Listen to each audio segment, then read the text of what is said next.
I'm Brandy from the Black Cultural Center for Nova Scotia, and I want to start off this live stream by thanking everyone who's either tuning in live or watching the recording.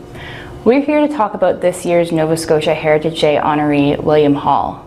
Celebrated the third Monday in February, Nova Scotia Heritage Day was introduced as an annual reminder of our storied past and an opportunity to remember, and in some cases rediscover, the people, places, and events that have contributed to this province's heritage. Given that February is also African Heritage Month, the purpose of which is to celebrate the rich history and resilience of people of African descent, it feels especially appropriate to be focusing in on the legacy of William Hall, whose story is both extraordinary and familiar for many Black Nova Scotians, whose ancestors fought for respect and inclusion, some breaking color barriers along the way. It's been said he was as steady as a rock under fire.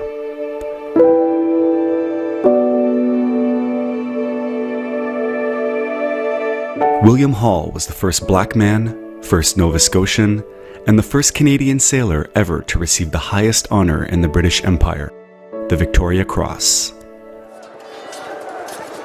He was a hero in the most literal sense of the word, but he was initially buried with no military honors in an unmarked grave in the Canadian East Coast. And it would be 3 decades until that changed. His local community paved the way to eventually ensure his body be reburied at the Hansport Baptist Church near Minas Basin in Nova Scotia in 1945. In 1947, a memorial was built to honor Hall's legacy.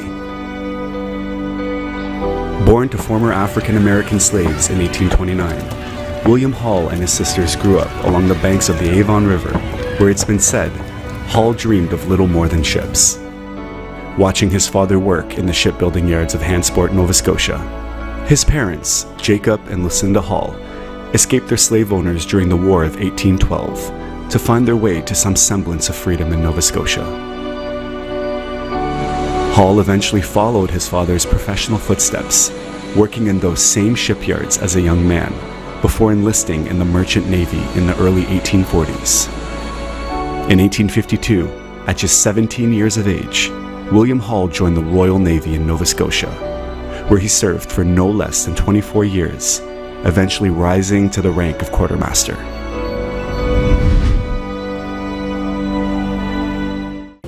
One of the really cool things about Heritage Day is that it gives us an occasion to re-examine pieces of our heritage as Nova Scotians that we maybe thought we already knew pretty well and consider it from different perspectives. With William Hall, the dominant narrative about the conflict for which he earned the Victoria Cross has changed with growing condemnation of imperialism. As we discover more about Hall's life and experiences and how we think about his legacy and what it means for Nova Scotians has changed as well. Because of this, it's fitting that our next performer, Jacob Sampson, has had his own discovery journey when it comes to William Hall. Jacob Sampson is a graduate of the Acadia University Theatre Studies program and is a descendant of the historic Black Nova Scotian community of Beachville. At present, he is the Associate Artistic Director of 2B Theatre. Nearly 10 years ago, Jacob collaborated with Black Halifax on a monologue production of William Hall's life story, and when approached to talk about planning for Heritage Day, Jacob was really eager to update his telling of the story, revising it using the new information we have available as the story of William Hall grows and changes with the times, remaining fluid and open to interpretation. My name is William Hall.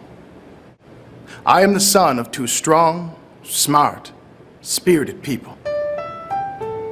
2 strong, smart, spirited people that happened to be slaves.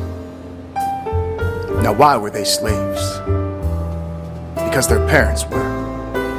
And their parents before them. And how did that cycle start? It's amazing what could happen because of one boat trip. That's a piece of a monologue I wrote 10 years ago. was the first piece of theater I ever wrote, and I can't stand it. I laugh at my big old round face, the way I have my head tilted ever so slightly up, my goofy haircut that I did myself, don't cut your own hair, and my big old round beardless face. Seriously, my beard is the only reason that I can fake having a chin. But all vanity aside, there's a lot I love about this video. But what I struggle with most is the writing. It starts right away with me equating being torn from your home and forced into enslavement as just one boat trip. And I don't know if it's because the world has changed or I have, but I think about William Hall's life a little differently now. My name is Jacob Sampson, and I'm a theater maker. And when we make theater, we're interested in empathy, in the human experience, the fine details that make up someone's character.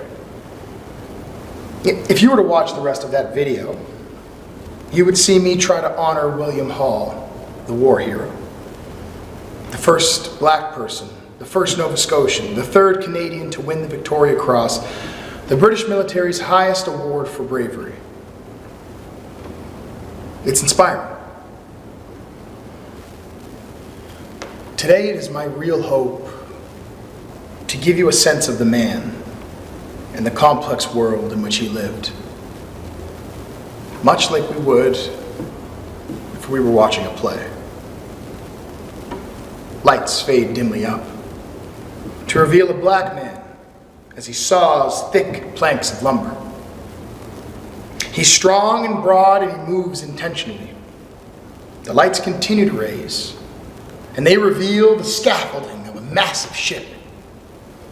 A young black boy balances on the top beam, and he carries a bucket of nails and skillfully goes from left to right with the skill of a tightrope walker. This is young William Hall. He lowers the bucket mid-deck to a group of black men working there and speaks to them briefly. The man sawing calls to William, who skillfully climbs down to land in front of him.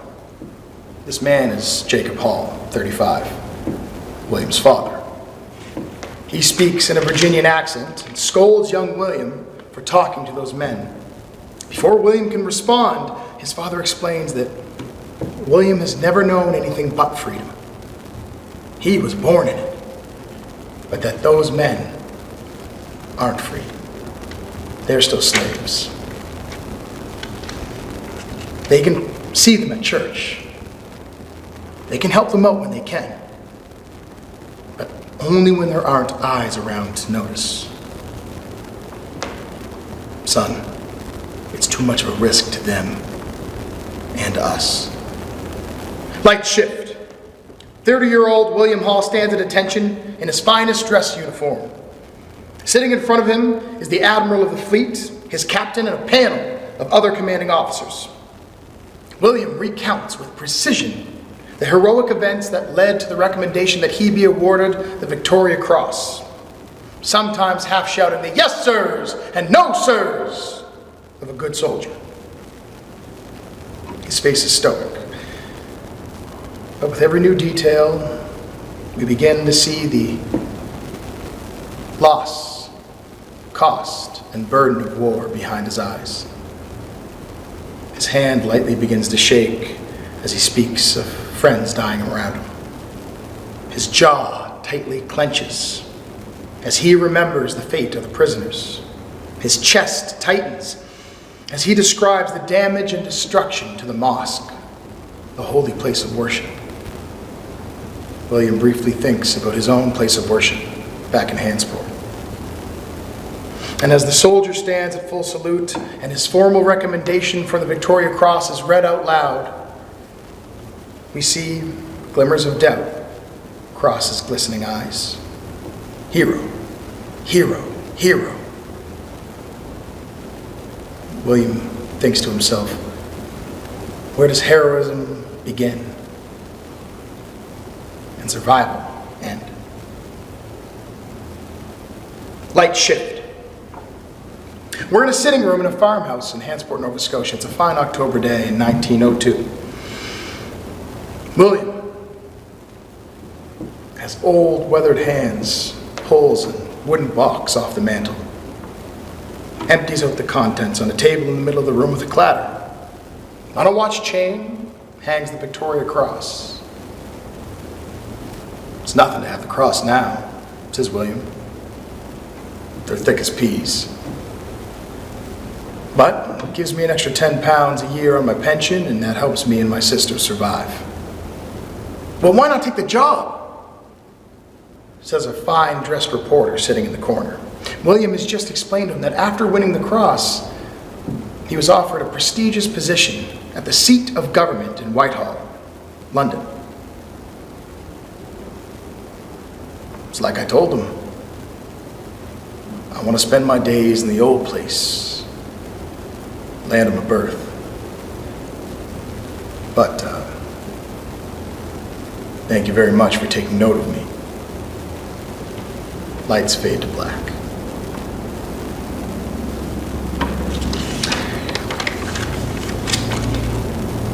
Thank you for allowing me to honor this Nova Scotia giant in my own way. To honor him by exploring the complexity of a life lived during enslavement, emancipation, and colonial expansion. To honor William Hall, the Maritimer, who after sailing all over the world, seeing places like China, Singapore, the Mediterranean, Russia, India, after all that, William chose to come back here, to come home to the old place, home to Scotia. What's more Maritimer than that? I would like to thank the province of Nova Scotia for recognizing William Hall this Heritage Day. Thank you to Russell Gross, Riel Williams, and the Black Cultural Center, and Megan Hallett from the Department of Communities, Culture, and Heritage. Thank them for all their support and the opportunity to help to honor William Hall today. And I want to thank you for listening. We really hope that you enjoyed this live stream and that you spent some time thinking about William Hall's legacy and what it means for us as Nova Scotians. Thanks so much for tuning in.